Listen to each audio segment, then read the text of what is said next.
Հայաստանում աղանդները շատ են, մի կողմից էլ յոգան ավելացավ։ Ինչ կասեք այս պնդմանը։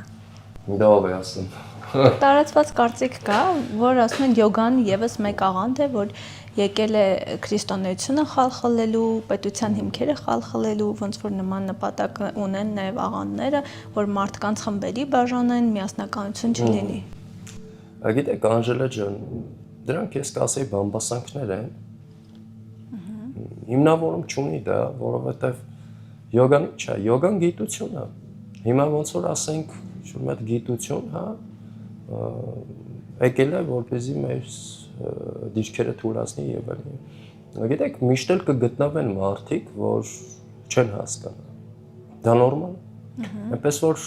այդ մտքերը ինձ ընդհանրապես այդպես բան չի անում, հա։ Դրանց վերաբերում եք որպես կարծիք։ Հա, ամեն մարդ ունի իր կարծիք արտահայտելու իրավունքը եւ ես այդ մարդկանց ասում եմ, ուրեմն դու մի զբաղվի յոգայով։